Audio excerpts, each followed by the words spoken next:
No way. I need you frightened. I need you hopeless. Welcome to the chaos. This is the Reflections of Horror podcast, a horror movie podcast for the girls, the gays, and the non-binary babes. Welcome back. Welcome back. This is the Sacrifice Game episode.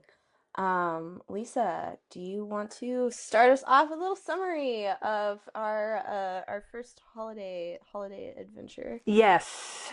Start the clock, because we discussed off mic, if we talk for 2 hours about this movie, we have problems, because it shouldn't be discussed for that long, but we'll see. Anyway, so had a 98-minute runtime, directed by Jennifer Wexler and co-written, which it was interesting. Online, she was listed as the second writer, but in the credits, she was listed first, yeah. Which I was like, is that just an alphabetical thing in the credits? Or, so I don't know how it works. Anyway, so we'll dive into the log line. It says, in the 1970s, boarding school students Samantha and Clara stay behind during Christmas break.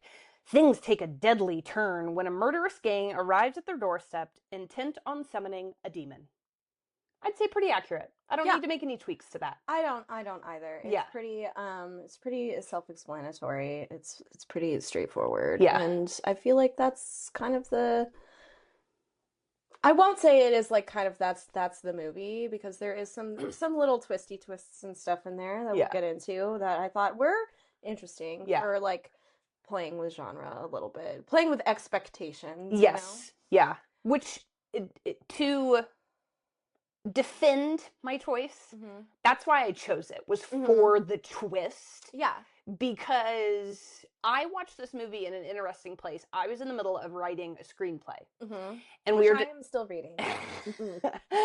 Which we, we're discussing all these things of, how to craft your story, whatever. And I think it was the first time I had witnessed, and I know Psycho does it, so people in the comments, just slow down, to flip that character from bad guy to good guy, if you will. So that's why I picked it. But anywho, shall we dive in? Yeah, let's dive in.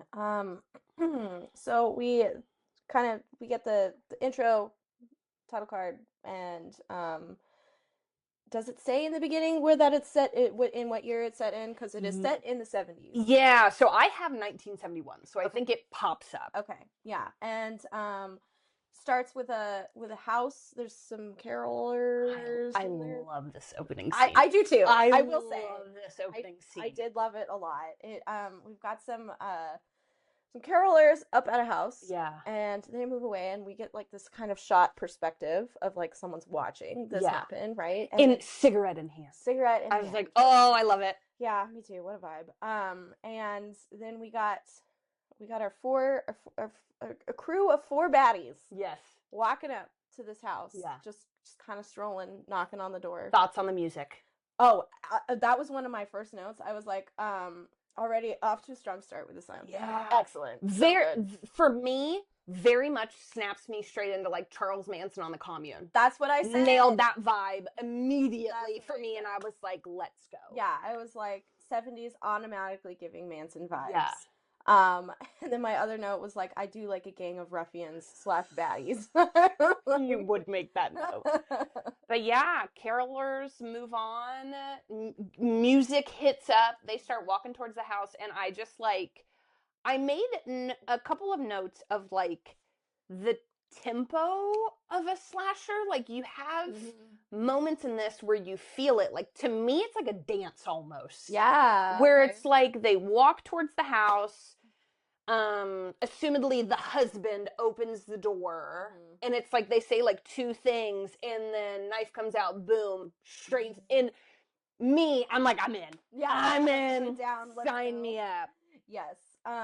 So they push their way into the house. The husband is bleeding out. They grab the wife, put the wife on a table, and more blood. And then so our gang is it's 3 men and then 1 woman. Yeah.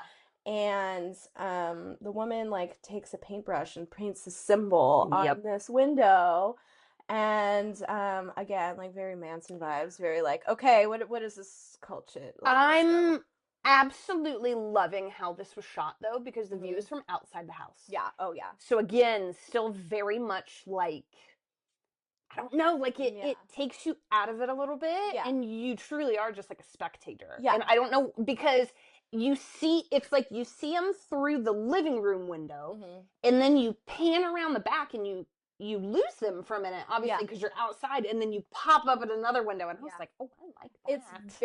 The intro is very stylish, and probably, like, that's probably the part. Probably the best scene of the movie. Yeah. But just because it's like, you don't know what's going on. It's very stylish. It's very like kind of like leaving a lot of questions, and it's a really, really good setup, I think. But again, like to my obsession, like get me in the first 5 minutes. Oh yeah. Get me in the first 5 minutes, and I'll sit through it painfully for 90 minutes. It's painful, but it's okay. So we get that scene painting on the window, and then I believe it's a cut scene too. Well, you get hit with the title card. Yes. Okay. And then we cut to the girls in the school. Yes. So it is we're waking up. Yeah. With our character Clara, and so we're left with kind of again this question of like, okay, well, what's going on? What's happening? Was this a dream? What's happening? And so Clara is it's this school in the middle of nowhere, and I was like, in my notes, I was like, is this a Catholic school? Where are the nuns? Like, what's happening? Yeah. That's a good point. Yeah. It's definitely giving religious school. It is, but no nuns. Yeah, not so far into like nuns and slapping of wrists with rulers. We're not really there. Yeah. Which for the best. But yeah, I think as we get this stuff at the school, like I think it was very interesting that some of these scenes you're like, nothing is really happening. Mm-hmm. Yes. I'm not getting anything from this, but they are still kind of giving you information. So like the beginning, Clara and then Samantha, we see Samantha go out on a run. Mm-hmm. And it's like, oh, okay, yes. And it's like, well, this is kind of stupid, but what you're getting is you're seeing that we're remote because she's running and it's zoomed out and we're like in the middle of the woods on a mountain is what it's giving to me. She starts to sneaky Pete and all we see is a man and a woman kiss. And it's like, well, what is this? Well, you come to find out that's the teacher and her boyfriend. Yes. So Jimmy. Might as well have named him Brad.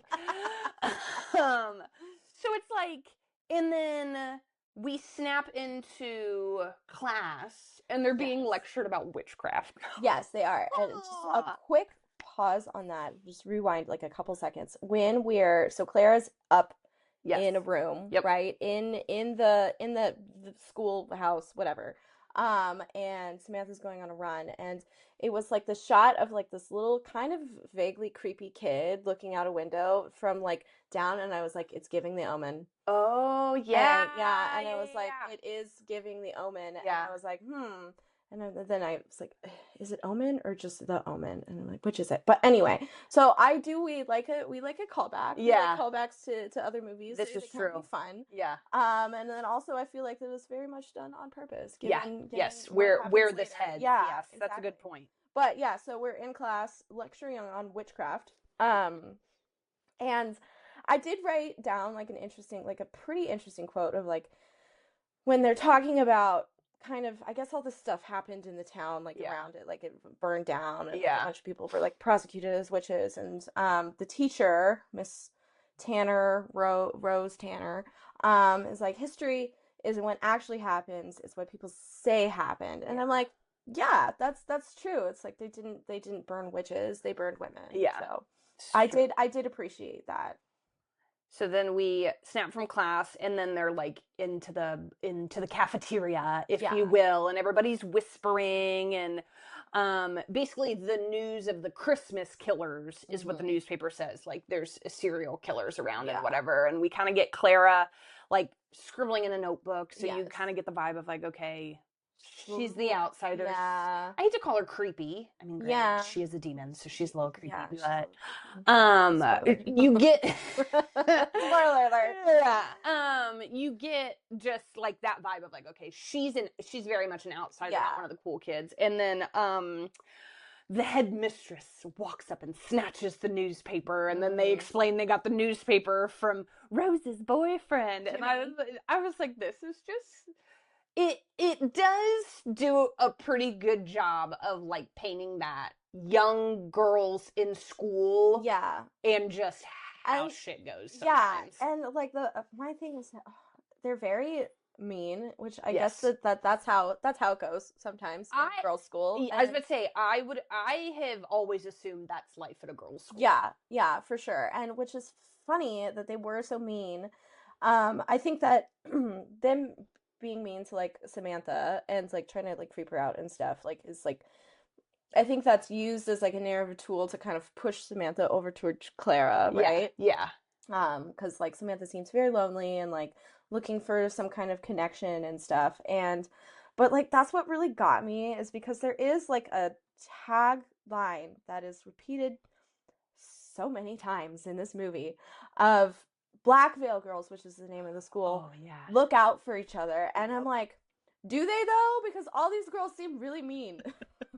Like, is that the tagline? Like, what are we doing? I feel like the non-popular Black Veil Girls look out for each other. Yeah. Okay. Yeah. Is what the tagline should be. Yeah. Exactly. All the rest of these girls are like evil. Yeah, that's a good point. But yeah, so they're the headmistress snatches the newspaper away, and then we get a cut scene, lots of cutscenes, lots of jumps. You know? I'm questioning my knowledge of film, because now that we're actually every movie does cutscenes, and I don't think I've ever acknowledged it.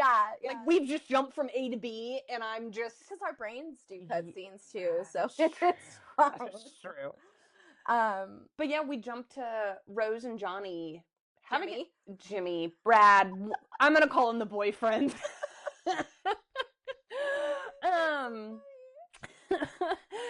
We jump to them like having a conversation to, again, like, I don't really see the point in this scene, the conversation they're having, because she's kind of like, why'd you give him the newspaper? Like, they're talking about you being my boyfriend. And to me, nothing gets accomplished. Like, I made a note of like, it kind of paints the picture that Rose is stuck on campus for the holidays, but like, you could have done that in a different way. Yeah. Or just like take me to Christmas break where she's standing at the door and clearly she's staying. Yeah. Like, save me the 5 minutes. Yeah, the 5 minutes of, that is the thing in this movie where there's lots of, it's a short movie, but it feels long because I feel like about half of it is this like trying to build up these dynamics that still didn't really work for me in the first place. Probably could have been 65 minutes long, if we're being honest. Yeah, really though. But a couple notes for this kitchen scene, just really quick. Immediately, Jimmy's sideburns are wild. We're in the 70s though. I know, and that's what I said in my notes. I'm like, I get it, we're in the 70s, but ew. And then there was this one bit where he's like coming up to Rose, and he has these little gingerbread men, and he makes them kiss. And then I was watching this with my friend Mars last night, and the way that both of us loudly went ew at the same time was like, I had to share that, because like, ew, actually, what was that? What are we doing? Why? That wasn't cute. Just stop. Dare I say, if we made this 2 closeted lesbians at the all-girls school, would it have been better? Dude, it's always better if it's gay. It's always better if make it 2 teachers, and then I would have felt much more invested. Much more invested. 100%. Yeah, it's always better. It's always better even if it's just a little bit gay. Yeah. Okay, and then where do we go from here? Then we cut again, and then Samantha gets the phone call that Dad's not coming to get her. Stepdad. Shitty parent. Yeah. We now know Samantha has probably been shipped off to school because the parents are just like, fucking whatever, get out. And she's stuck for the holidays, and she's devastated, rightfully so. And then she goes to cry in the bathroom and just stumbles upon Clara with a little bit of self-harm, cutting herself in the bathroom stall. Yes. So, and then, like, again,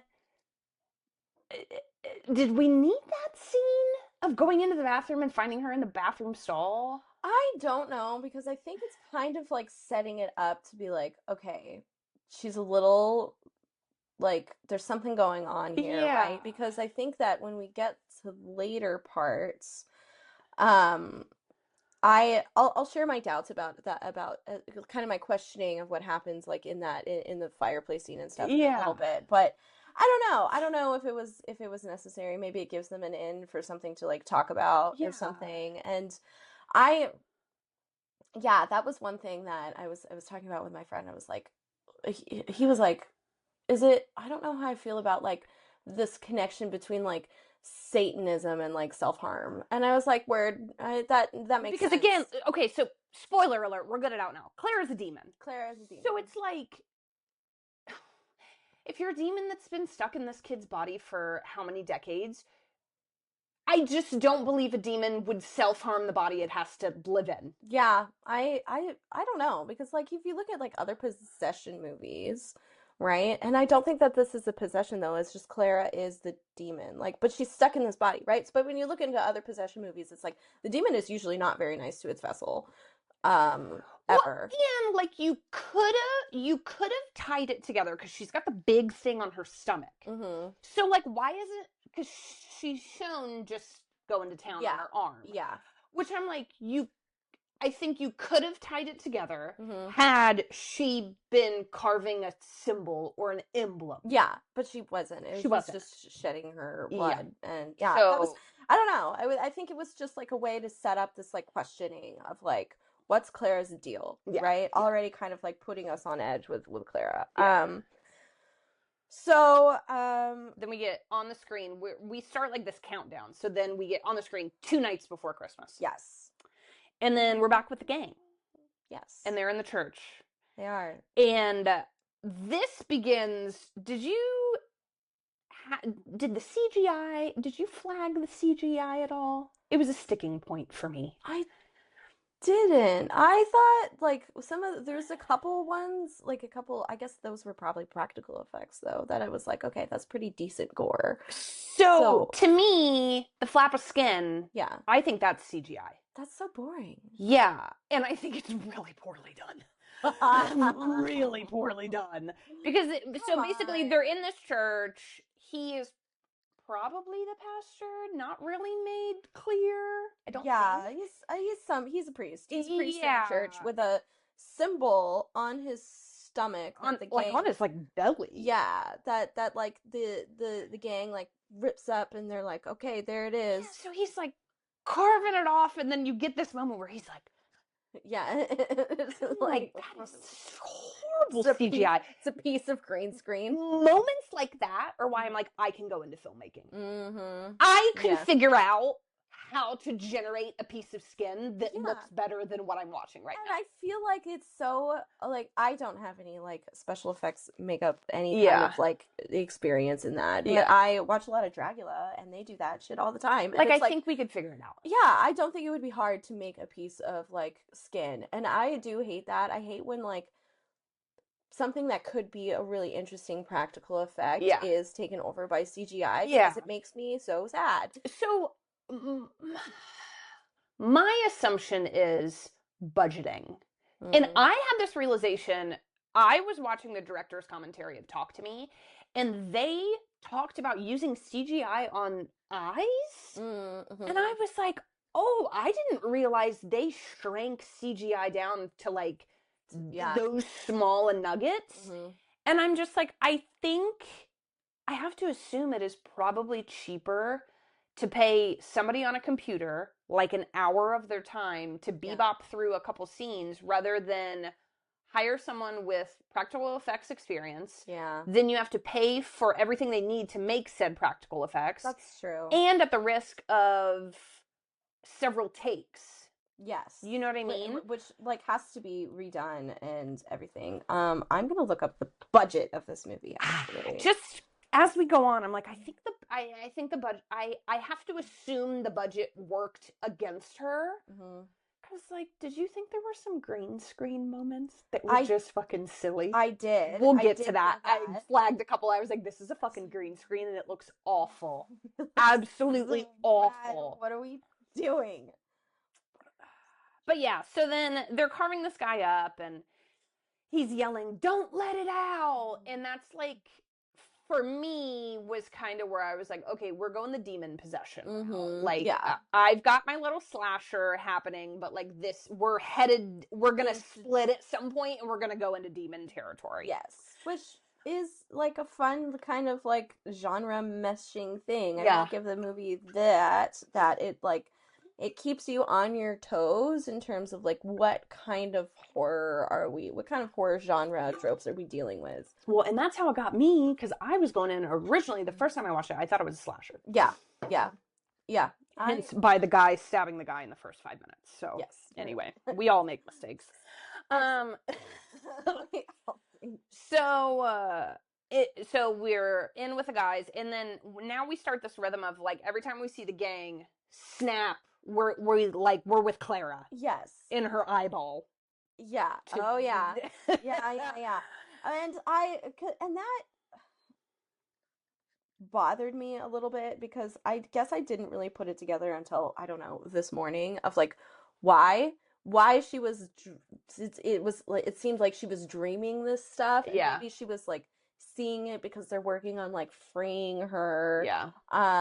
or something like that. But I was like, what is the purpose of that? Is it to try and is it like this wake up scene, like this like attempt to like connect the two and just like make you question? I don't know how I felt about that in the experience of watching the movie, because I was just like, what are we doing? I think it's a little bit of breadcrumbs. Yeah. So I think she's trying to layer in, this is the demon, here we are. And I think a little bit of like getting us back and forth through the movie. Yeah. How do we cutscene? Yeah, how do we get from murderous gang back with the girls? Yeah. Well, we're just gonna go through Clara's eyeball. Trying to build a flow, right? Yeah. So yeah, we're back with Samantha, right? I had that since we came with Clara, she's just like watching people leave. Oh, right. Okay. And then we see that the boyfriend has a ring. Oh yes. Yeah. Yep. And then so then we're at the front door and like the girls are leaving and the boyfriend's taking them to the train station, and I made a note of Chekhov's boyfriend. So it's like anytime in a horror movie the significant other or the partner is leaving, you're like, oh, they're gonna come back in when we're in the thick of the shit. What is that? There's a film term for that. What is it? In media res or something like that, where it's like you're starting in the beginning of like you're coming into things already happening, Yeah. right? And that is the role of the boyfriend in Yeah. most horror movies. Yeah. Is like coming back to all the we saw it in like Run Sweetheart Run, right? Yes. Where he came back and it was like, oh, everybody's dead. Yeah. Now there's a crazy thing Yeah. here. But anyway, yeah, Chekhov's boyfriend. Yes. That's good, because I have a Chekhov's thing too. I was like, I have my first Chekhov. So I just love that as a bit so much. It's so So funny. they leave, and then I made the note because then you're inside with the teacher, Clara, and Samantha, and I said, not the teacher trying to entice the kids with vodka pie crust. Like, my notes went, why is this teacher encouraging underage drinking? Just leave her alone. Yeah! Rose, come on! I know you're trying to be the cool, hip, young teacher, but also don't do Just that. don't, dude. Just Why? don't. What's the point? Yeah. So I feel like at this point we have everything kind of like set up, and we're a decent chunk into the movie for everything to be set up that way. Yeah. So we have like this kind of like tense dynamic between Samantha and Clara, who are the only two girls who are left, and then like this teacher who's trying to wrangle them and trying to make their depressed little selves happier. Because like, Christmas, no. yeah, I was like, I'm gonna make pie. We're gonna have a whole little dinner together. Black girls, look out for each other. Oh my God. I put that. I'm like, I thought black veil girls look out for each other now. Because they're kind of mean to each other, right? Yeah. Like even Clara and Samantha are like, there's this tension there. Yeah, so eventually Samantha is sent down to the basement to go get the vodka for the Mhm. pie crust. Mhm. And Clara's just lurking down there. Yeah. Just as It's as a little bit of a jump scare. Yeah, She's- tiny bit. Samantha's just minding her business, thinking about drinking vodka for the first time in her Yeah. life, and boom, creepy Clara's right there. Creepy Clara. Also, like, I watched her drink that vodka and I was like, ugh. Samantha? Yeah, I'm like, I you're love just how- drinking straight vodka. I love how then Clara takes a swig and drinks it like water, which, Yeah. again, in hindsight, when you're a demon, I'm sure it goes down like water. Oh, yeah, most likely. Like, do demons even get intoxicated? How does that work? I guess you can still intoxicate the vessel you're in. Yeah, Right? I feel like it depends on the universe, right? Like Yeah. some like the demons are getting drunk, and sometimes Yeah. they have to drink too much. And, I just love the concept of this demon being inside of this small child and like probably just getting through the decades, going to the basement, just fucking swigging water, reading its demonic books down there to pass the time. It must be so boring. Like that does you gotta sympathize with her being stuck in the school for so long, because like I'd go crazy too. I'd start brainwashing little minions to go and free me. Like, come on. If I had to live eternal life as a demon in a girls' school, I would figure out how to end myself. Oh yeah. Kill the vessel, say some hex to end me. Yeah. I couldn't do And it. it could no. Or I would fucking terrorize the place. Yeah. Absolutely terrorize the place. Exactly. Yeah. So there's no other people there because they're all Yeah. Man, ma'am.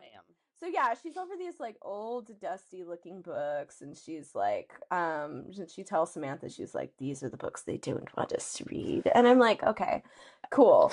We have these like little setups of like, you know, the witchcraft thing, and then the books that the not nuns don't want you to read, and all this. And I like appreciate that, but I don't think they really did anything with it. Again, because it's like it didn't really go anywhere with any kind of like grander message or anything to be like, yeah, this is how they treat girls and women. They send them to schools and they lock them up and like all this stuff. And it's just it didn't land in the way that I think that maybe the writers hoped it would. Yeah. Or maybe they didn't care. Who knows? Oh, yeah. Who knows? Truly. Yeah. I thought it was interesting. So basically, they're in the basement. She's looking at books. Then Samantha has finally like kind of gotten her to talk, which Samantha just wants to talk to this poor girl. And Clara's like, "So how'd your mom die?" But it was like, I perceived it as like she asked it and then realized she had that information because she was a demon and she wasn't supposed to know her mom was dead, was how I perceived that interaction. Yeah.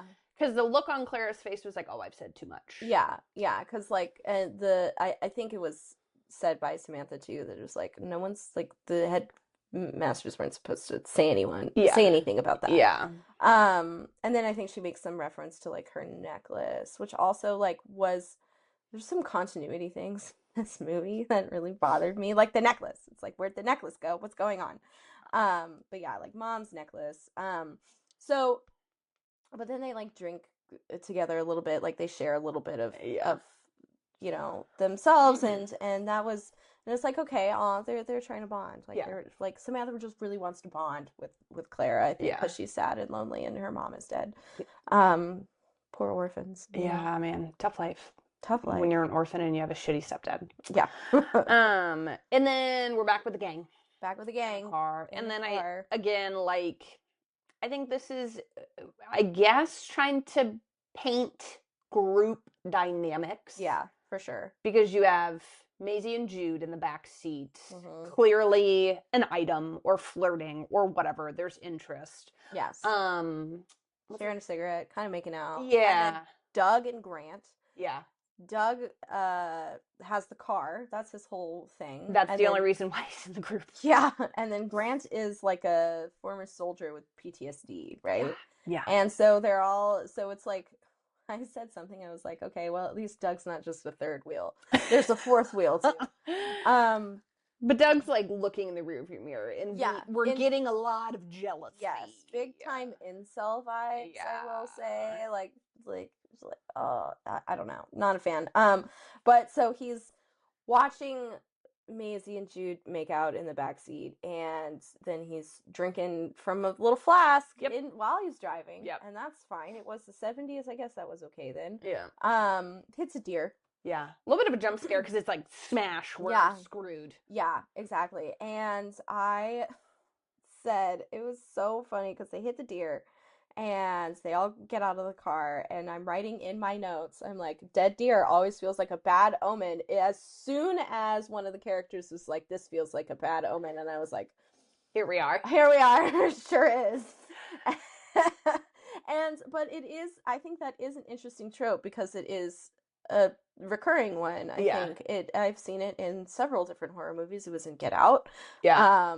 I guess, kangaroos are the deer of Australia, so it was in like Talk to Me. Yeah.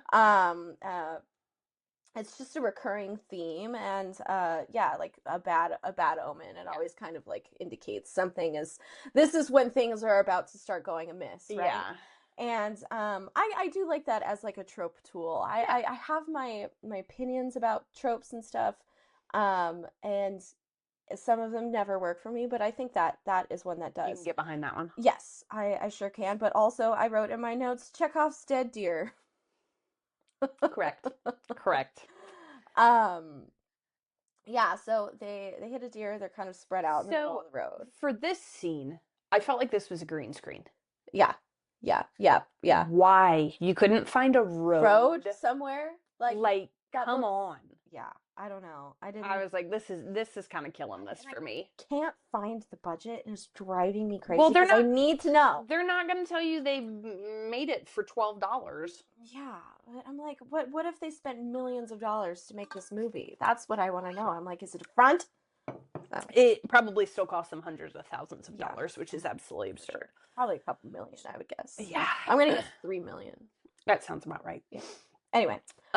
So they're looking at the deer, trying to figure out what to do with it. They kind of like drag it off of the fake road. Mm-hmm. And then a cop shows up, of course, and it's like, how fast were you guys driving? Blah, blah, blah, blah, blah. And again, to kind of like the tempo of some of these these scenes where it's like they're talking to the cop, and then it's like, bam, what's the vet's name? Grant comes through with a fucking tire iron, smashes the cop over the head. Oh, because one of them drops the skin. One of them casually drops the human skin out of a handkerchief onto the ground. How are you going to be on skin duty and you just drop the skin in the road in front of a police officer? You suck, and everything bad that's going to happen to you, you probably deserve, because what are you doing? I did make a note because Grant just like had it in the handkerchief like on his lap in the car. I was like, I feel like that should be like, you're working towards something. You need this to summon a demon. Shouldn't it just be like wrapped up, put in like a backpack of sorts, something? A pouch yeah, something. You something. know those little passport pouches you keep under your clothes when you're traveling abroad? Something like that. Yeah. What are we doing? So he sees the skin. He's like, oh, hell no, this isn't good. And then Grant's like, nah, dude, you got to meet a tire iron to the back of your head. But it was like this ramp up of like, things are happening. We're still slow. And then it's like, bam, over the head. And then the cop shoots and grazes Doug in the arm. Which, again, to like how we move this along. Yeah. Like, I don't know if I love... He needs to get, like... He's, like, injured. Did he gotta get somewhere. need to be shot to get us to Black Veil? Like, why can't... Maisie wants to go back because she's a Black Veil girl anyway. That's we find out. True. And the whole thing is, like, them trying to free this demon. Like... Yeah. So, yeah, wait. No, actually, that doesn't... Doesn't have to happen. Their destination was like just naturally Black Veil. Yeah. Because that's where she was, that was where she had the book, that's all this stuff, blah, blah, blah. Yeah, they didn't need to shoot Doug. I guess it's playing into the trope of like the injured, it's giving, what's that one movie? Last House on the Left. Yes. Isn't that the one where they knock and they're like, well, we got in a car accident. Yeah. Listen, it's pouring down rain. Exactly. And I feel like that, you know. Your tropes. To the tropes, to the callbacks to other movies, which is fine. It is fine, and it happens a lot in horror movies. But I think my problem with it, and when it is not done particularly well, is that you can make callbacks to other movies, but don't try and reference movies that are better than your movies too much, because then it just makes it worse. Yeah, I that's think. true. That's true. Like, just don't do that. Don't do that. Don't do that. So anyway, they get to Black Veil. yeah. Where... Well, we snap to Clara again. Oh yes. Okay. Because we were with the gang, so obviously to get back with the girls, we have to go through Clara's eyeball. And again, it's all I had was that it's just like Clara and Samantha trying to have a conversation, and I made a note that Clara says, "I'm not very good with human interaction."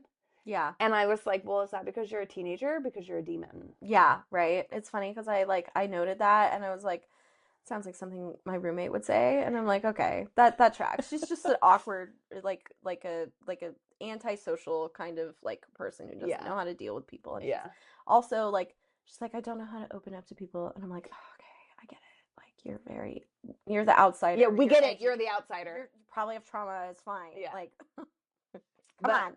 Yeah, they're basically just setting up the dinner table, and then we get the pounding on the door, which I think, yeah, I don't know. So there's pounding on the door, and then Jude's trying to talk, and it's like, he's shot. We like need help. Do you have first aid? And then that's when we realize, because Maisie's like, I think the first aid kit's like behind the door in the kitchen or whatever. And then we realize that she's the Black Veil girl, and she was there in the 60s. Where they stick together? No. They look out for each other. Yeah. Something like that. I don't know. They said it so many times. And then flashes across the screen, the night before Christmas is where we're at.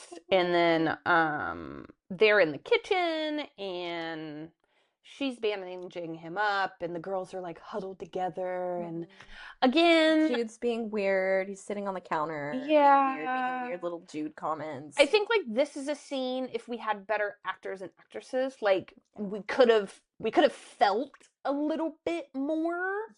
Felt something at all, other than like, what the fuck am I watching? Yeah. What are we doing? Like vague discomfort with like these three, like, you know, Maisie's like hanging out, and then just these three men, right? Yeah. And I'm just like, gross. You, I wrote you in my notes a few times because it's just like, you, what are we doing? Why is Doug and Jude are both being creepy? Yeah. And I'm like, okay, yes, I get playing into that trope of like, okay, now the bad guys are in the house. Yeah. It's like, what do they want? Yeah. Stuff like that. And they're trying to insinuate like, we'll stay for dinner. And Rose is like, oh, you can't do that. And then I made a note, which I thought this was hilarious, because in Raw, we talked about how big the scissors were. And in this movie, Rose is wielding the tiniest pair of scissors I think I have ever seen.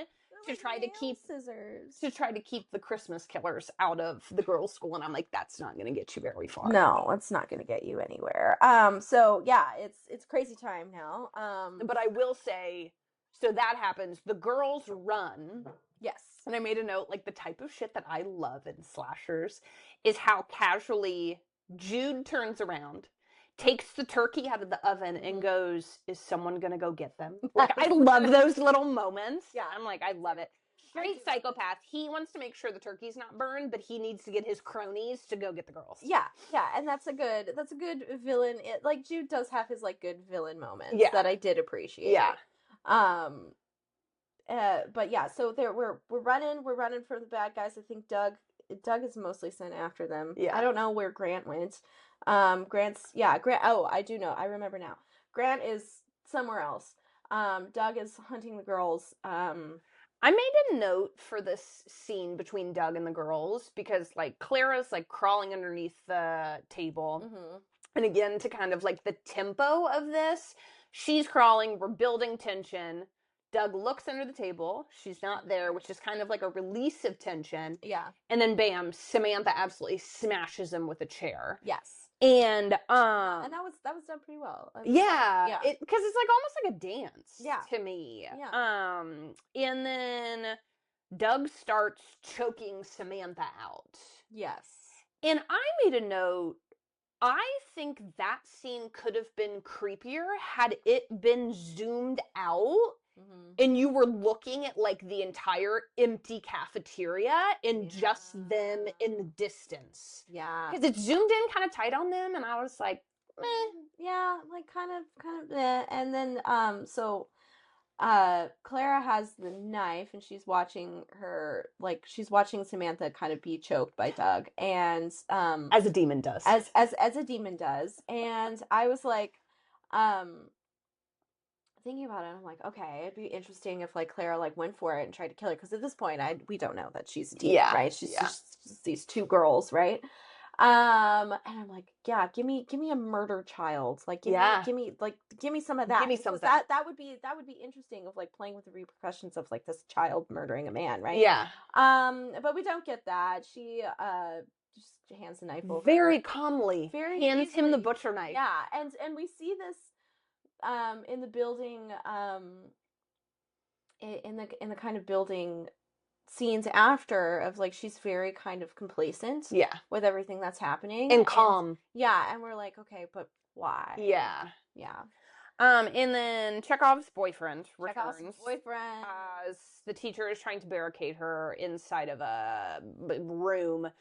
And she's looking out the window at him, of course, because that's what all of these women are doing, is just looking out the window, I guess, because they're trapped in the school. Yeah.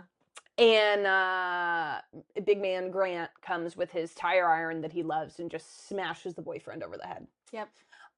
Ring goes tumbling out, to which he just like picks up, and I'm like, well, that's quite a way to ruin a proposal, because she witnesses all this, and I'm like, okay. Rose is just having a tough time. So also, my other thing is the phones aren't working, so she can't call the police. And I don't think was there an explanation given for that, because I'm like, I need a reason. No. I need a reason. I need them to cut the phone line. I need a reason for the phones to not be working. Otherwise, it just feels like a nightmare, but not in like a good way. Yeah, you know, that's fair. Again, to the continuity. Yeah, like why you're trying to give us this information, but you're still not giving us all the information that we actually need. Exactly, you're giving us a lot of information, but it's all the wrong information. Yeah, and I don't like that. I have a few gripes with that in like some books that I've read this year, of like the Stand, right?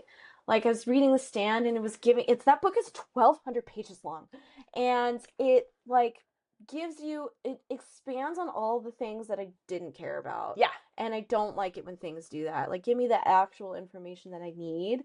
Otherwise, what are we doing? I attempted to listen to The Stand, and that's how it lost me, because I was like, where am I? What are we even talking about? So many characters. Anyway, okay, we are back in the house. We're at the dinner table now, and everybody's tied up. Yes, everyone's tied up. Quick note here. I was talking with Mars as I was watching this, and I was like, not only would it be more interesting if it were gay, it would also be more interesting if they were poly. if who was poly? The gang. Because I feel like that would, like, if you're gonna go with this like 70s vibe, and like, you know, 70s like free love, like whatever kind Charles of Manson was very poly with his crew. Exactly. And I'm like, if you're gonna do that, if you're gonna give me 70s, don't just give me sideburns. Give me all of it. Give me the culture. Commit to the bit, Cale says. Yeah, exactly. That's fair. Yeah. So yeah, we've got Jimmy and Rose and Clara and Samantha tied up at the dinner table. A very nice spread. Yeah. It's very Rose did a great job. Yeah. And then all the crazies like sitting at the table with them too. There is something about a uncomfortable dinner table scene that I really appreciate in a movie, because I feel like everybody has been in a situation where they're at like a dinner table that they really want to leave. Yeah, that's and true. I think that is it's a good tool, because there's something universally terrible about sitting through a dinner you don't want to be at. And you can't get out of. That is so fucking real. Yeah. It took me back to, it was giving a little bit of Texas Chainsaw Massacre to me. Yes. Around the dinner table with everybody tied up.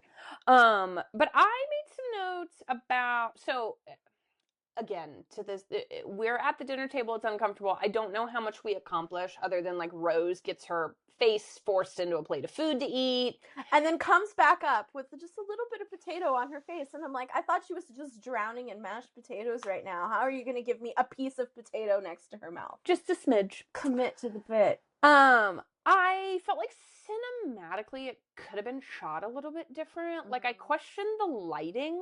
Like, I don't know if the lighting was too harsh from straight above. And I also think, again, when you have actors and actresses who are suspect, we can say, like, not super strong. Fine. Yes, I think that's accurate. You have people acting in your movie that are fine. I think it amplifies that this is just fine when you shoot them close. Mm-hmm. So, like, we were getting these views of, like, the camera shooting from behind my shoulder to the other side. Yeah. And I'm like, I don't love this. No, it could have been done in a more interesting way. Yeah. And there was something about this scene, and like when we're at, okay, let's just zoom forward a little bit. In the scene, they're having dinner. Rose is drowned in potatoes, and they come up, and then Jude is doing some, like, you know, big bad guy sadism shit of like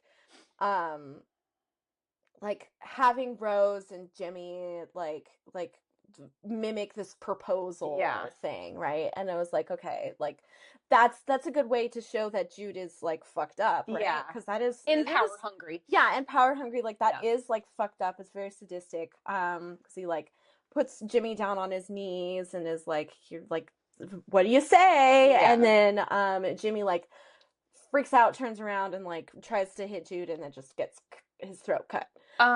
Yeah, the CGI on the throat cut. Yeah, I felt like that was CGI again, and I was like, for the love of God, can I get a practical effect in this movie before I pass away? Yeah, like it was so bad to me. But again, I feel like I might have to go into CGI, work, because I'm like, it looks like, I would imagine in the program, you just highlight the neck, click insert slit, and then you just squiggle with some blood effect. And I would imagine that's how CGI works. Yeah. Because that was my perception. That's what it looked like in that scene, right? So we have that whole scene, and like Rose is like watching her boyfriend, almost fiance, die, and there's something about this movie that feels like a backstory. It feels like a character's sad backstory that you get for like a all of this stuff happened, and this is like my backstory, but for a more interesting character later. Do you know what I mean? Like later in this movie, or do you see this being a prequel to another movie? This feels like a prequel to a movie that a stronger movie. To a stronger movie. It does. It feels like this build up of like almost like kind of like fan fiction-esque trauma that happens to a character that is like much different now. Okay. And it's like different because they went through all of this stuff. Who is your focus character for this background? Who are we painting the background? Well, initially I was thinking about it being Rose. Yeah. After that scene, I'm like, okay, well, yeah, that's a lot of trauma if you're gonna live through this. Yeah. That's gonna be an interesting story for later. Yeah. I'm not particularly interested now, but it's interesting looking back, like retroactively, right? Yeah. But spoiler alert, Rose doesn't make it. Yeah, no. So I'll talk a little bit more about this when we get to the end, because I felt that way at the end of the movie too. I was like, okay, this is built to something up. Yeah. It has built its way up to what could potentially be a more interesting story later. Yeah. Yeah. But anyway, you know, he puts the ring back on her finger after she's watching Jimmy die. Mm-hmm. Again, like, yeah, pretty sadistic. I don't know what the point was for it, other than just to be like, Jude's fucked up kind of thing. And I think that's all it was. Yeah. He's in control and he's just a bit cuckoo. Yeah. Yep. So then we get to the fireplace scene? Yeah. Yeah. They are now in this rather grand room, if you will. We've got a nice little fireplace. no lights, No lights. in the place. So we've got the fireplace, and then we have a Christmas tree nearby. Which And- is like a vibe. Yeah, which again, this is why we're here. It's the holidays. It's a Christmas vibe.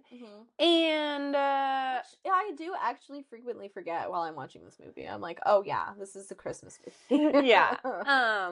And which I think we could probably rant about, like, holiday horror and the spectrum of it. Like, really, Christmas only plays a role in this to get us stranded in this world school for a week. You know what I mean? Yeah, that's true. So it's used as a device, but not really a focus. Yeah. Yeah. Which, like, and I actually didn't even think about this, but it's a good parallel. We're doing Black Christmas next, where it's similar, as part of Black Christmas takes place over break, but the Christmas theme, I think, plays a much bigger role in Black Christmas with a couple different scenes that play out. Okay. So, Gotcha. and then you can go all the way down to, like, Krampus, where obviously the whole Christmas is the point. the creation of the horror, if you will. Yeah. So, but we're here, and now we're just like, we're setting up to summon the demon, basically. They're taking out all their little pieces of skin and aligning them on the floor, and multiple skins. Yeah, and Rose is, I think it was not Rose, Maisie. Maisie. I think it was Maisie that painted this massive, like a summoning circle, essentially. I kind of wanted it to be a pentagram, and it wasn't.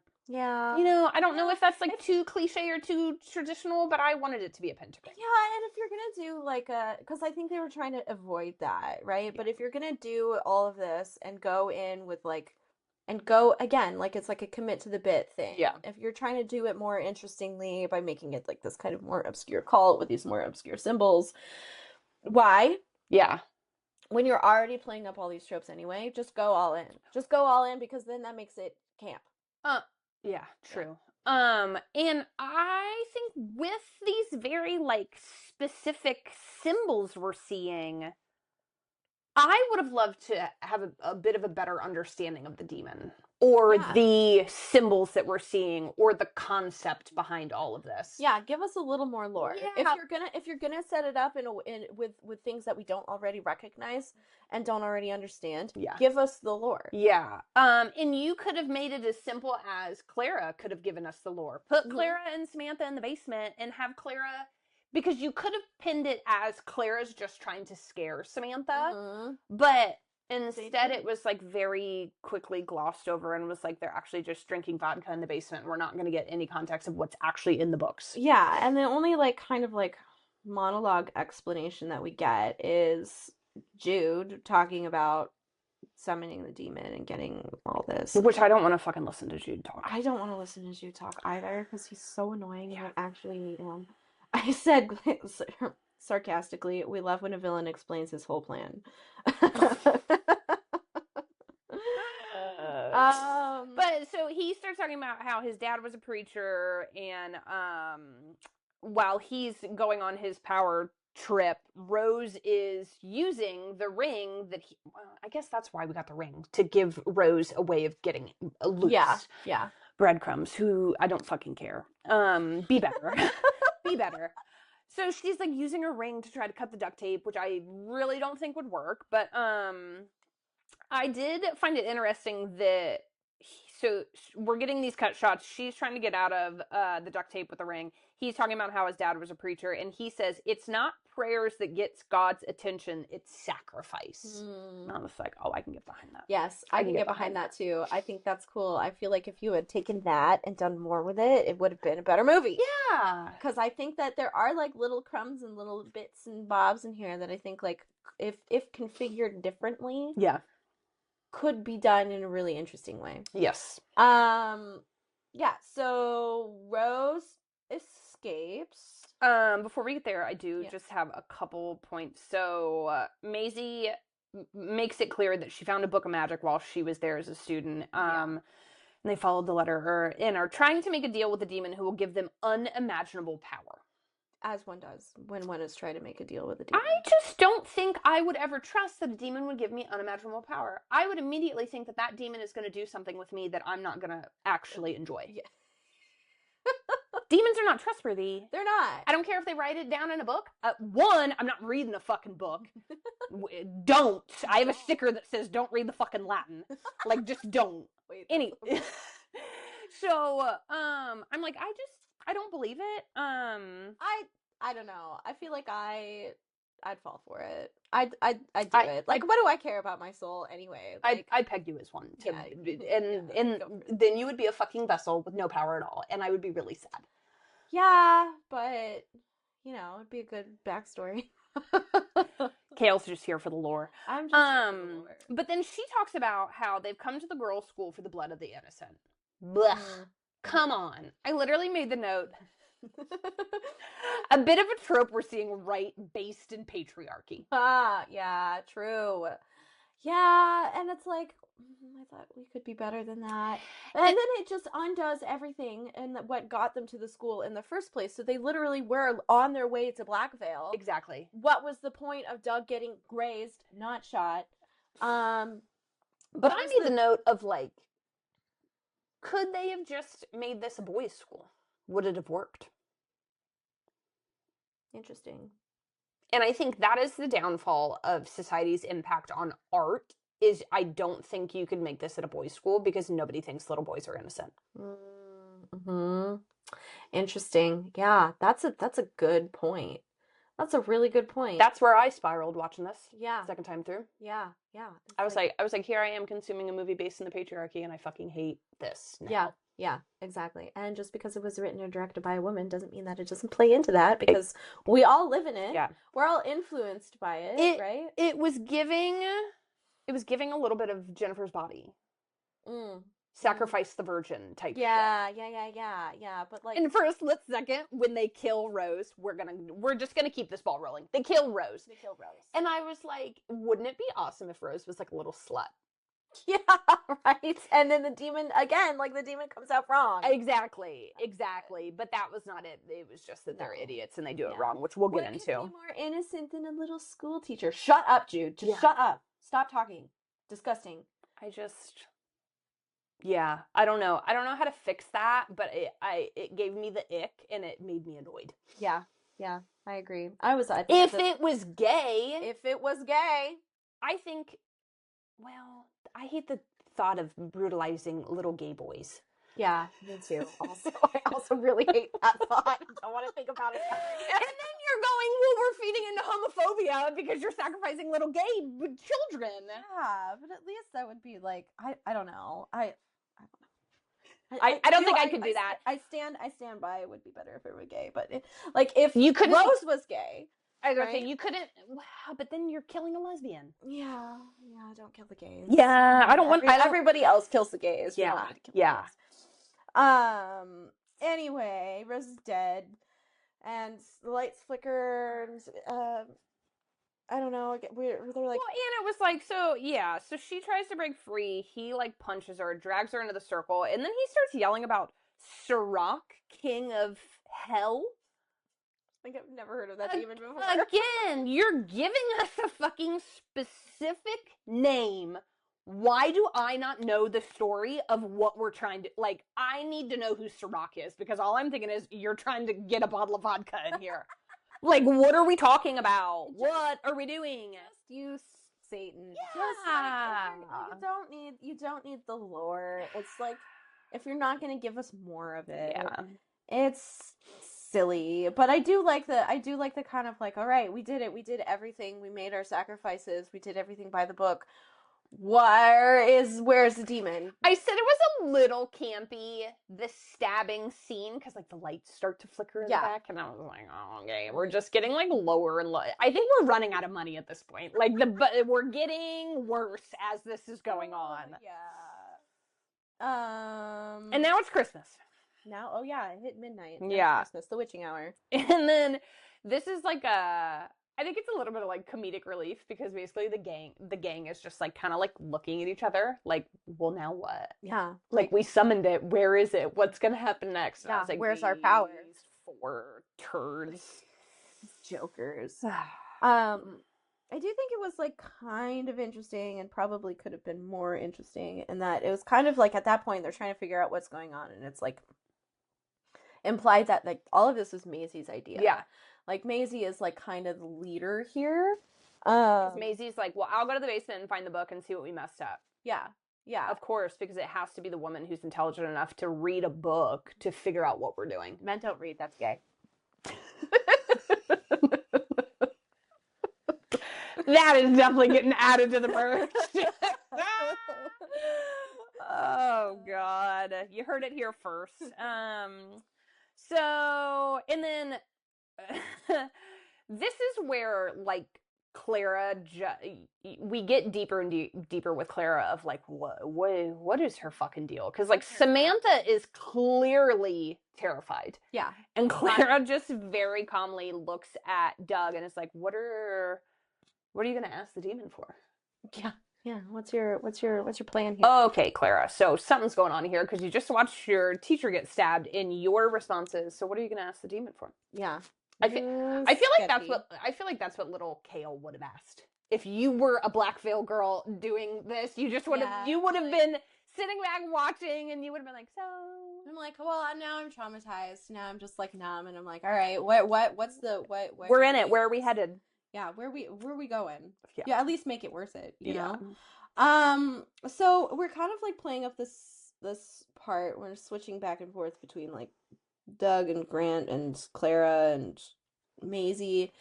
And at this point, it's starting to imply that like maybe there's something up with Clara. And go ahead.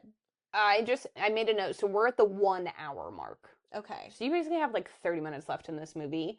Yeah. And again, I know this is subpar, but like this last 30 minutes, I think is why I chose this movie. The spin that we get and where this goes. Yeah, the twist is interesting. Yeah. And it took me a while to kind of like really be convinced of that's where it was going. Yeah. Because I was like, I think it'd be interesting if Clara was smart enough to pretend to be a demon, to like manipulate and get in these guys' heads and stuff by being like, actually, I'm the demon. And that's what I was kind of thinking, that it's like she is using her kind of like her like this cleverness and this kind of like unsettling like aura that she just has to make them think that she is the demon. I'm just laughing because I think now I'm just sitting here thinking that now, like, I think is women and queer people, we all have like this book of things that we would do in really shitty situations to try to survive, and now I have to add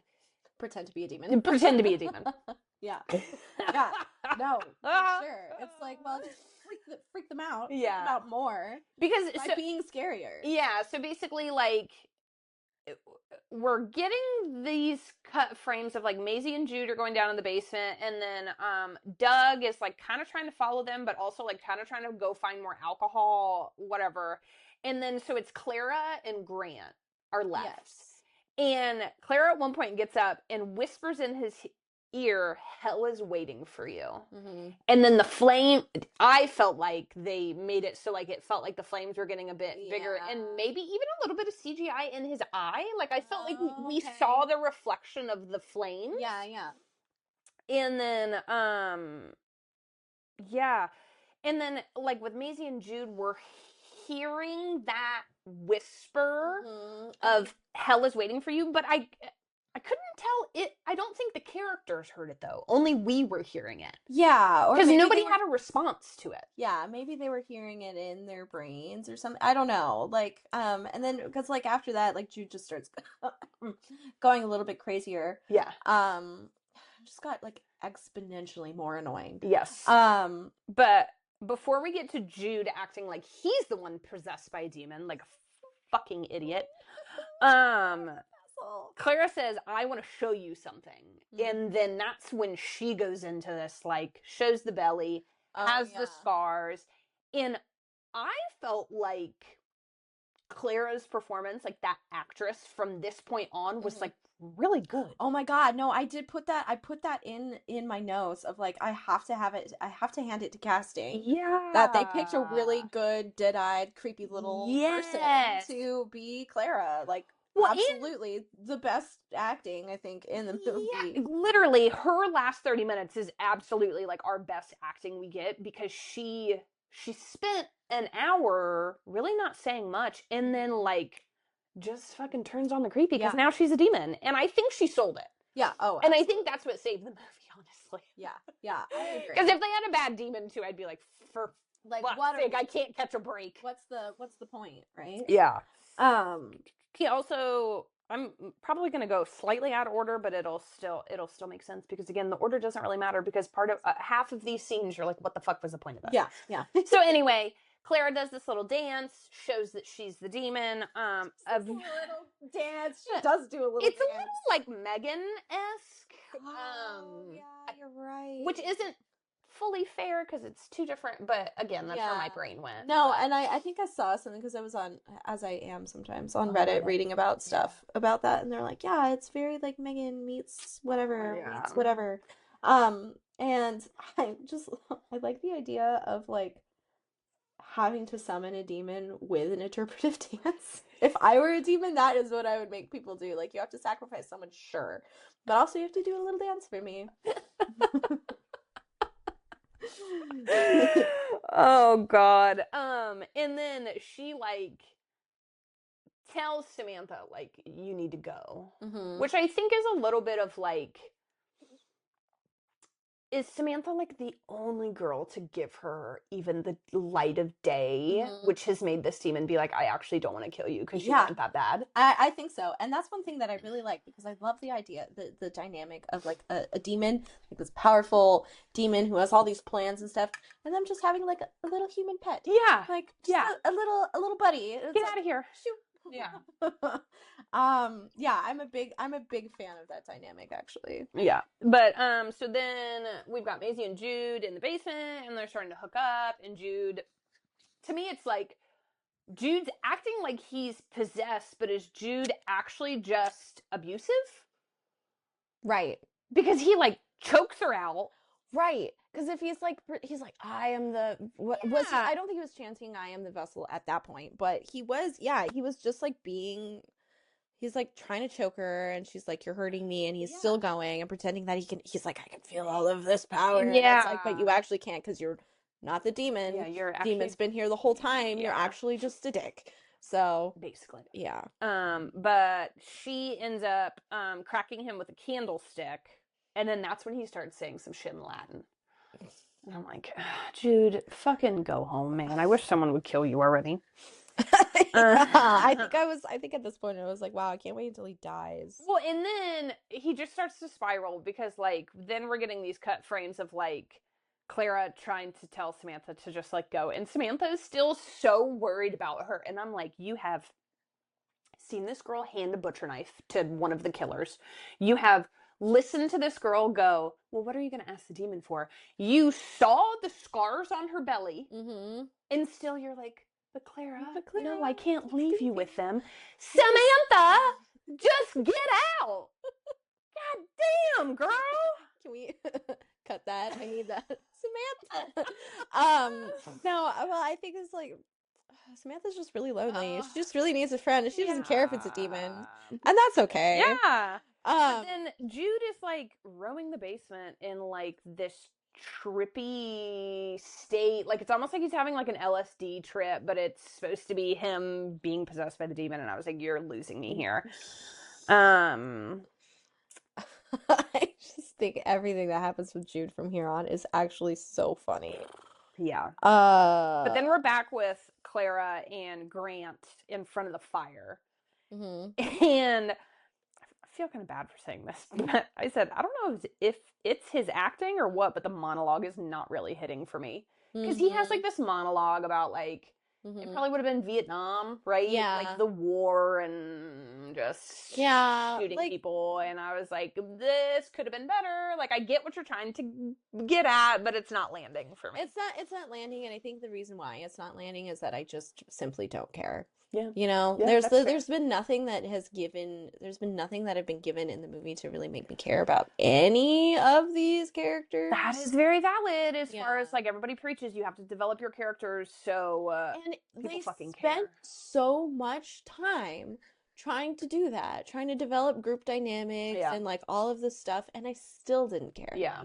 And I think that is one of the weakest parts of it. Well, and I wonder if that is just an unfortunate product of what we're getting in this movie, that we've flipped the bad guys to, dare I say, the good guys? Like, now they're in the hands of the demon. They're not in control anymore.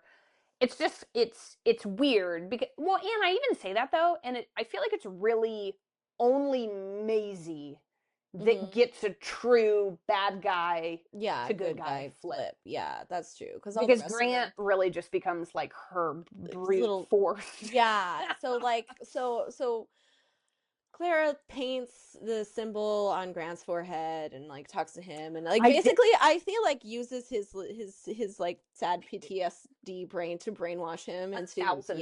Which is like interesting. I did really like the way after she painted it in blood, she said, "Do you want to make it permanent now?" And like had the knife in hand, and I was like, "Ooh, that's creepy." Yeah, that is creepy. That's pretty good. I do appreciate that. But yeah, so then she has Grant as her little henchman, which every demon needs a henchman and a human pet. Yeah, and then I made a note. So Samantha is like in the basement, basically running away from Jude, and I said, in typical good decisions in horror movies, decides to slip outside in the middle of a snowstorm. Oh my God, with no pants? She's wearing a little dress. Yeah, and it's like socks. Yeah. What? And I also made a note, the CGI green screen snow also makes me want to kill myself. How do you get snow wrong? Get a snow machine. Throw pieces of paper off the roof. But that would require you to be at an actual school, not a green screen for the front of the school. Yeah. Anyway. No, that's a good point. And so then we get back to the basement with Maisie, and now it's Maisie and Doug, I believe. Doug stumbles in it. Is like, "Are you okay?" And she's like, "Doug, just fucking stay out of it." Yeah. But kind of cackling that she's like, "Oh, we fucked up the ritual, and instead of doing a summoning ritual, they did an unbinding ritual." Which is, you know, yeah, I guess. Just don't read the instructions. Read the recipe all the way through before you start cooking. You had the whole book. You chose to only take a single piece of paper. Was the rest of the instructions on the second other page side? that you didn't have, so you just winged it? You know what I'm not going to wing in life? Summoning a demon. Yeah. Can wing a macaroni and cheese recipe, can wing, I don't even know, like a cocktail recipe. What I'm not doing, if I don't have step-by-step instructions for how I'm getting my demon here, we're not going to dabble in this. Yeah, yeah. And I feel like that's smart and also fair, and that's why you're also alive. So, Thank you. Yeah. Thank you. Yeah, so they're in the basement still. Where are we going? Because I feel like I stopped taking notes because I was like, okay, I'm like interested in seeing where this is going, but I also am just like, yeah, because my notes going on again. So my notes get chaotic, but also like don't accomplish anything. So we've got Clara is just now starting to dance. Okay, she puts on the record, right, and starts her interpretive dance to let the demon out. Because like, what was the point of doing a little dance? Just for fun? Yeah. Again, just for fun. A little zhuzh for the demon. I've got Jude's in the basement being a weirdo, yelling, "He's a vessel," as he carves something into his chest. Yeah. So we've got him doing some body horror as well. Maisie is in the basement, and this is where we really realize, okay, Clara definitely is the demon, because Maisie clocks Clara in like... Oh, yeah, in the photos. Like 6 or 7 class photos. So it's like, oh, homegirl's been here. Which, also, what are the teachers doing? Do we have new teachers every year? Well, I feel like it's later kind of implied that it's like she has like kind of masked herself with like influence the other students and the teachers into like maybe ignoring her. I think that was that was mentioned later. Yeah, implied later. And in the beginning, when they first got into the school, it is kind of hinted at because Maisie looked at Clara and was like, "Do you have an older sister? Like, you look familiar." So she, like, it was like kind of sprinkled in there. And I think that there was, yeah, there were lots of little breadcrumbs that were sprinkled through the whole thing, I think, because, you know, from the very beginning, I was getting Omen vibes, you know, so I'm like, okay. Because once I watched it and then, like, looked back over my notes and I'm like, all right, I see what they were doing. They were sprinkling it through. It was not exactly a super surprise twist. Yeah. I think. For those who were actually paying attention. Yeah. Fair. Which, you know. And then Jude tries to stab Doug with a broken bottle at some point, so they're starting to fight, and then we're back with Samantha out in the snow, and she's running to the guard tower. So I was like, oh, okay, this actually maybe wasn't an awful idea. Yeah. I made a note. We see Chekhov's axe outside. Because we just get, like, the way it's cut, too, you're like, okay, well, that's coming back into play. Because she, like, we see her running, and then it's, like, just an axe in a piece of wood. And I was like, okay, well, someone's grabbing that later. Yes. Which I was kind of let down. I think initially I was like, oh, one of the guys is going to follow her and pick that up. But, like, you're telling me little Samantha's going to pick up that big-ass axe and try to go back inside. But, okay. No, okay. But I guess she delivers. She did deliver. And I love that. Yeah. It was okay. And then she calls 911 from the guard tower. And then, like, to your favorite quote of the movie, like, to me, I thought it was a little bit of, like, comedic relief because Samantha's out in the snow. She just called 911. She should be set. And then she, like, looks at, like, a school calendar. She's like, Black girls always stick together. And then, like, goes back out in the snow and grabs her axe and goes back inside. And I was like, Samantha. I wrote that down and then I put in all caps with, like, 16 question marks. Do they? Do they really? Samantha, I think you're the only black veil girl trying to the only black veil one. Oh my god. How they said it, I'm not joking. They said it, I should have taken a tally because I think they said it like 6 times. Probably. At least, if not more. God, I hate it. So now we're back at the dinner table. Everyone is in their underwear, which happens to be white. And Clara, I made a note, Clara is in her Sunday best, nice black dress. It's a great dress. Yeah, I thought it was spectacular. I'm like, that is a killer dress. It is definitely. It makes her head look tiny, but it's still like super, it's super fun. Yeah.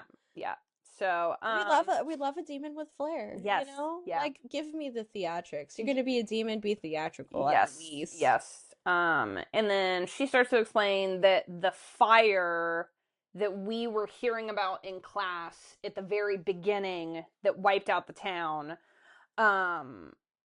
was because they were trying to summon her. And I was like, okay. Yeah, I was like, okay, but like, could you have given me a cut shot, taken me back? Yeah, give us a flashback. Probably 1920, 1930, whatever, and give me 5 minutes of, like, a backstory, please. But we can't because this movie is the backstory. Yeah, just fucking something. So, but we don't get that, sadly, because I wasn't in charge. But I think that would have been a good touch. Yeah, I do too, actually. I really do. And then she explains she needs the blood of the guilty, which I liked. Yeah. I like that duality, like to make it final. But you know what I hate? She needs the blood of the guilty, and who is the first person she chooses? Maisie. Yeah, of course. Could have picked Jude. We killed Jude, get it over with. Just went on the rant about the patriarchy making women innocent all the time. But they're also always guilty, too. Don't forget. Because we ate the apple. No. Fucking can't catch a break. But I'm just like, I guess, I don't know, my patriarchal-based brain, I'm like, well, why couldn't this demon have just, like, fucking killed all the men? Yeah. Yeah. And, like, left Maisie. Like, I don't know. I need the blood of a terrible man, is what I wish she would have said. Yeah, but I like the implication of, like, okay, we needed the blood of the innocent, and then also you guys did all of this for me to summon me, and I have, and because of that, you are now guilty. Yeah. So now I need you to sacrifice yourselves Yeah. too. I think that is interesting lore. It's interesting demon dynamics. That's fair. That I did actually appreciate. The gendered aspect of it, I was like, yeah, okay, well, whatever. Here we go again. I'm like, yeah, and I like didn't really care because I didn't really care about like Maisie either. But I will say, as like Maisie's sacrifice was her hair, and I'm laying there on the couch with Mars, and we're like, oh no, her hair, she's not fuckable anymore. And so I guess we did skip, like, she explains she cannot sacrifice someone. So as a demon, she cannot sacrifice and kill someone. She needs basically someone to do her bidding. So she needs these people to die, but she can't do it. So then it's like Maisie gets her hair cut off. Which, like, not even, it's like it basically went like this and took like a strand. So yeah, it's just a bad haircut. Again, my brain, I was like, oh, they're gonna scalp her. Yeah, that would have been interesting. Yeah, because Grant kind of grabbed her like this, and I was like, oh, they're gonna scalp her. And then it was like, no, I'm just gonna take a strand of hair. And I was like, well, that went from really exciting to like anticlimactic quickly. So her hair, Grant cuts his hand, adds blood to the hair. Doug and gets all fingers chopped off. So that's done. And then they cut Jude's ear off. And again, because he wasn't listening. Because he was just sitting there screaming about how he is the vessel. He is the vessel. And Dude, I'm like, it's over. You lost, man. You're not the vessel. The demon is sitting in front of you talking to you. Shut the fuck up. He was so convinced. He's like, well, I am the... And then someone earlier in the movie was like, no, like said in a very casual tone, I think it was probably Doug. It was like, no, you've actually just lost your mind. Yeah. Like, you've just lost your mind. Yeah. And I'm like, that's so funny.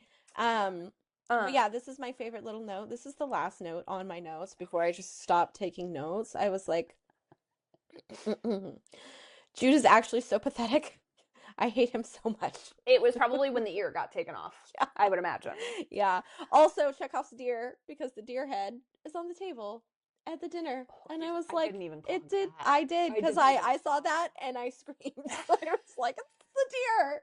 Came back and it's Chekhov's deer. Oh, I love that. I love that for you. I made a note that the ties around them, did you notice the CGI twinkle they added? No.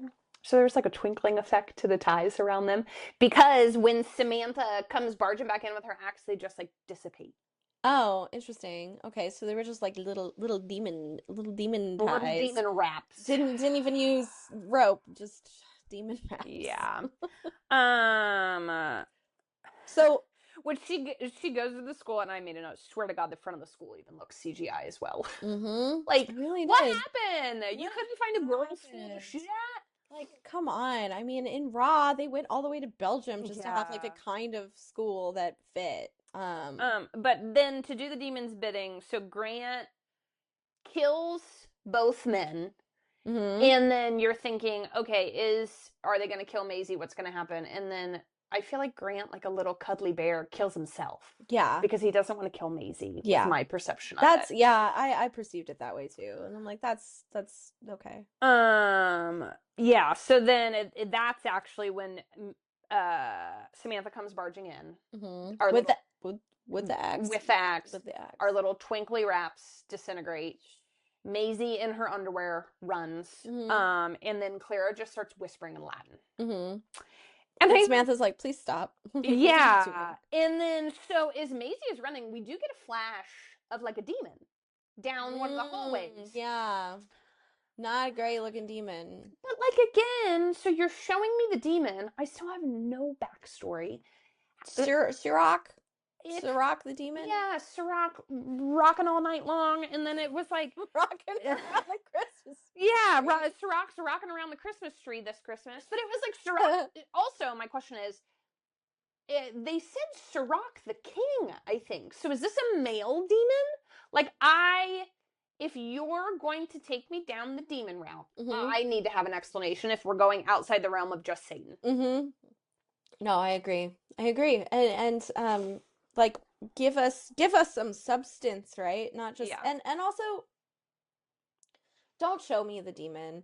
Don't show me the creepy whatever. Like, because it was so much creepier just to have Clara's like dead black eyes looking at you. So again, like, what was the point? Why did we get one flash of the demon in a hallway?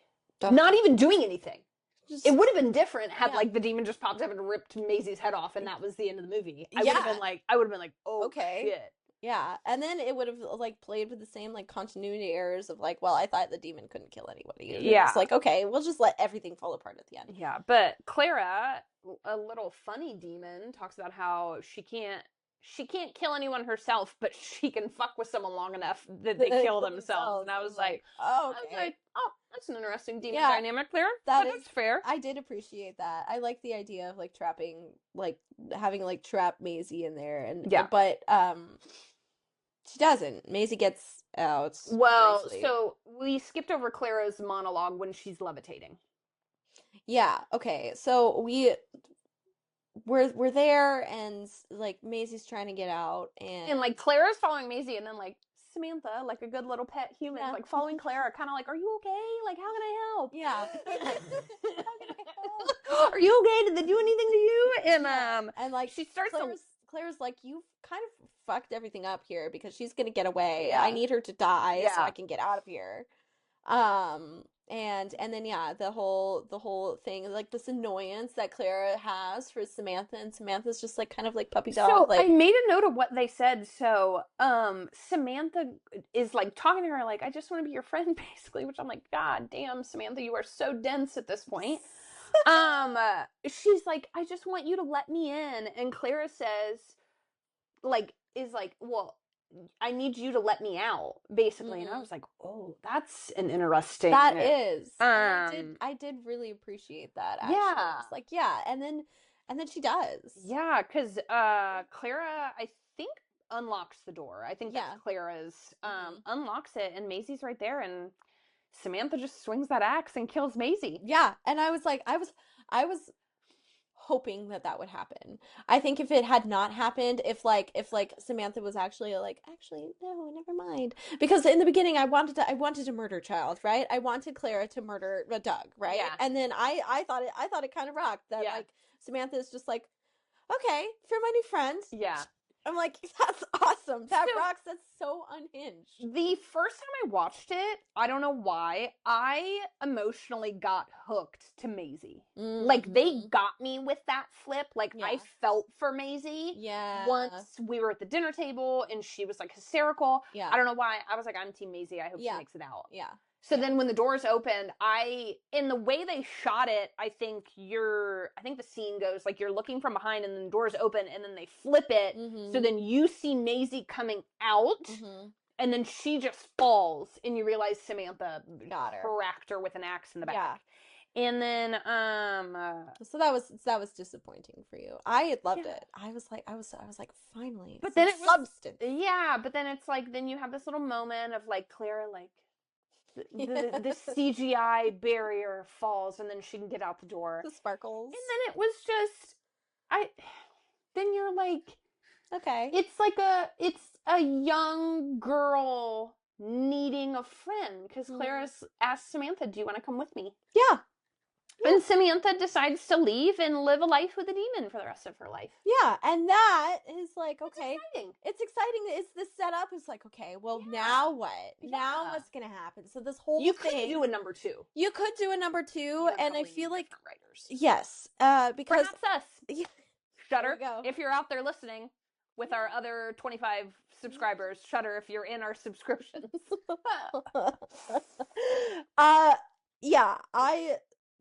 And that, like, just kind of brings it all back. Is like everything that has happened over the course of this movie felt like a prologue, felt like an unspoken, like a spoken backstory almost, in the way that it was cut and shot, and it's just like, it feels like lore, but like lore that you come up with when you're coming up with an original character. Yeah. It's like, okay, why is my character fucked up? Yeah. Because all of this stuff happened. Yeah. Right? And this is their path. So it felt like prologue. Yeah. And it felt like the setup of something that could have been better. and maybe your next one, they're gay. Samantha. Yeah, because I feel like there was kind of like some, because at the end they held hands. It was so cute because then the cops show up at the school and it's shot from like behind them. They're very shining twins out in the woods by themselves, and it's shot from behind them, and you see the cops, and then they just hold hands and movie ends. Yeah, see, and that's it's a good setup for something better. And I think it's an interesting ride, and I think it's a shame. It tries to do a lot, from subverting your bad guy to making her a good guy. Yeah. To making one of like kind of like your background characters, like your main bad guy, to then making that bad guy a good guy by giving Samantha a friend. Like, there's a lot going on that needed to be like really, really high quality. Yeah, in order for it to all work and make sense, because it's also doing not only with that, with the character roles that it's messing with, it was also just messing with like horror genre too. Yeah, because it's like, are we a slasher? Are we a possession movie? Are we just a crazy guy being crazy movie? Yeah. Is it actually like a demon movie? So I think it was trying really, really hard to like subvert expectations and like to mess around. Yeah. But then it didn't commit to itself. I think, and that bothered me. Yeah, like I think I guess what I'm trying to say is like it had a lot of potential. I think sadly you needed better actors. You just needed maybe better scripts, like better dialogue. Also that. Yeah. So I guess what we're saying is concept was really good. Writing and directing was subpar. Also the title. I don't think there was much game in it for it to be a game. Like, I get the sacrifice part, I didn't get the game part. I guess that's true. Yeah. You know me, I fucking struggle with titling anything. Didn't know how to title the podcast. I have all types of like half-written scripts and short stories. Everyone says untitled and then like with a theme. Like the one I'm working on right now is Untitled Cabin in the Woods. Perfect. Don't have a fucking clue what I'm going to call it, but I know that it takes place at a cabin in the woods. Titles are hard. I can help with titles. I'm okay at titles eventually. It takes me a little bit to get there. Yeah. So, I guess ultimately what we're saying, not a fan. Probably this is probably our first, like, I hate to call it a flop. I liked the premise. The execution was. I finished the movie and I reached out to my friend who had watched it before me. Yeah. And I was like, I'm a slacker. I have to record tomorrow. Yeah. and I was like, I was like, I don't know how I felt about it. Yeah. And he's like, yeah, it was like, I didn't like it and I didn't really hate it. But he's like, but I know how you feel about things that are fine. And I was like, I wasn't gonna say it's fine because now I know the implications of me saying something's fine. Yeah. But it was fine. It was fun. It was fine. I actually thought for a minute you weren't gonna finish it and we were just gonna film and just YOLO it. Because I felt like you were really struggling to get through it. Because it's a slow burn. It's a slow burn. I chose it for the twist. I don't mind a slow burn. I do like a slow burn. I will say I love a slow burn. But something's got to burn. That's where I'm at with the book right now. That I'm about 240 pages in, and it's a slow burn. And I'm like, there's not even any smoke. I can't imagine getting 240 pages into something that hasn't done something for me. Yeah, you like there's been a chill. Well, I've stopped reading it, so she's back in the stack. Yeah, it's back on the stack halfway through. Which I guess can bring us to obsessions, which we probably need to like retitle this segment. Yeah, it's just like what are we yapping about this week? What are we yapping about? What are we thinking about? What's on our minds? I'll go first. So I'm just like in my like Christmas horror element, and I'm reading this book called Christmas and Other Horrors, a Winter Solstice Anthology. And it's just a bunch of short stories, but it's like basically just like winter creatures from different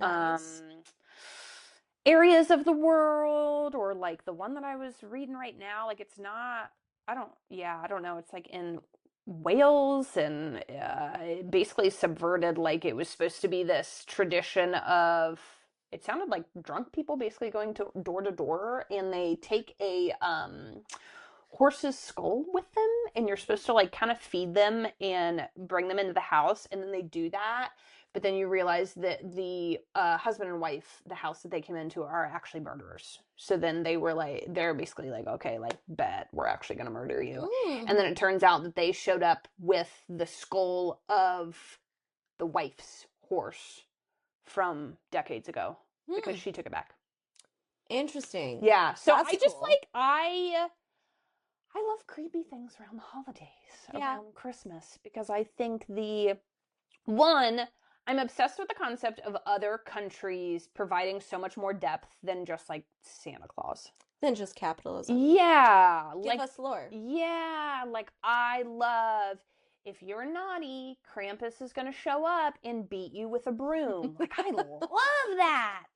A horned person is going to show up and literally beat you with a broom. Yeah. I don't know why that doesn't fly in America. All we're here for is capitalism and the elves and things that, honestly, now that I have friends that have kids, like things that make parents fucking insane. They're like, you either can't afford it, your kids don't need that much shit in the house. Like, and I don't know, like Santa Claus obviously like dies at a certain age. Like, you just don't believe in it anymore. Yeah. Where like, I feel like if I grew up with Krampus, I would not fuck with that lore. I'd be like, I need to get my shit together, because I would believe it's more serious. Yeah, I would believe that Krampus would show up at 22 and still beat my ass.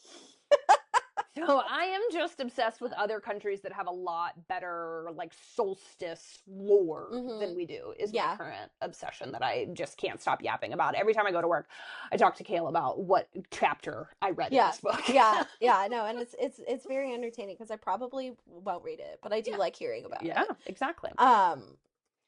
Yeah, and it is the season, you know, for it. And I like that too, because I feel like I'm kind of disillusioned with holidays right now, just because of like the obligation that is placed around them, that just is pure stress, and I don't really get anything from it. But so I like the story. I like the just a different take, because I feel like I've been watching the same Christmas movies my entire life, which is tradition, but also I'm like, well, maybe it's time for me to build some new traditions around what I actually like and what I like to do. I don't really have a ton of big obsessions besides getting to the end of the month. But I am reading American Psycho right now.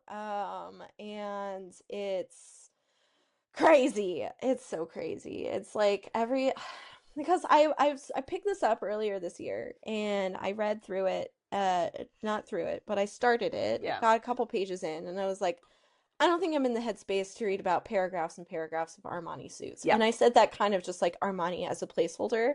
And then since I have read through it, there have been paragraphs of literally Armani. Yeah. And I'm like, oh my God. So I'm about 150 pages in now. Yeah. And the way that like things are, you get so lulled into this droning, this superficial droning, Patrick, about his skincare and his clothes and his everything, and then it just, he drops in something completely abhorrently horrible, just casually. Yeah. And then you're back in it. You're like, wait, I actually need to be paying attention to these paragraphs now, because like this man is crazy. And then naturally the first like super gory scene is an eye horror scene, and I'm like, why does God hate me? Of course. So I am enjoying it though, actually, because I was actually struggling through this other book, Memorials, that I was reading, and I was like kind of getting to a place where it's like, do I even like to read anymore? And then I picked up American Psycho, and I was like, yes, I do. And sometimes, you know, maybe I'll go back to Memorials and give it another chance, but it just wasn't vibing with me. So I'm struggling to get to at least 40, which is 20 books shy of my 60 book goal. But that's okay, because over break I'm going to read 10. I'm gonna like barely squeak in at 12, and I'm actually really proud of myself for that. That's awesome. No, that's so great. Because I set my goal of 12 last year, because I can't speed through books. I just can't do it. Because I can't focus. Like, I can speed through them, but then I'm like, fuck, what did I just read for the last 3 chapters? I was just reading words and not comprehending. So, I set that goal last year, 1 a month, and I read like none, basically. And I was like, this year you're going to do it. And I did. And that's awesome. I have mixed feelings because I did consume like 3 or 4 audiobooks, which feel like cheating to They're not. me. And yeah. I will say, as the resident book wizard, on the way to becoming book entity / cryptid, it's not cheating. Okay. It counts because you are still engaging with the story. You're still engaging some part of your brain. And I saw, this is not an original thought, I will say, I'll just make that disclaimer now, but we did not go through thousands and thousands of years of oral storytelling for audiobooks not to count. Oh, okay, I'm sold. I don't feel bad about it anymore. Good. So great. Yeah. Next episode, which should be hopefully much more enjoyable for everyone, is Black Christmas 2019. I do want to clarify that because I know there's at least 3 different Black Christmas, maybe even a 4th. So we're doing Black Christmas 2019, streaming on Max or also Sling TV for free, apparently, because I just Googled it because I realized we didn't Google it ahead of time, and I was like, we're gonna have a raw repeat, and this isn't gonna be fucking available anywhere, but it's still available. It's on Max, Sling TV for free. Excellent. So, I'm excited. I'm going to try and watch multiple of them so we can add some pepper and some more conversation. Yeah. I'm definitely going to rewatch the original, and I would definitely recommend everyone watch the original. I think it's 1974. And then you got Black Christmas 2019. And then I think there's like a version Hulu did, which is like a little off the beaten path, but I thought it was still good. So, yeah. Sick. Yeah. Awesome. All right. Well, thank you, everybody. Thanks for listening, and we will see you next time. Yeah. Bye. Watch out for those weirdos. We are the weirdos, mister.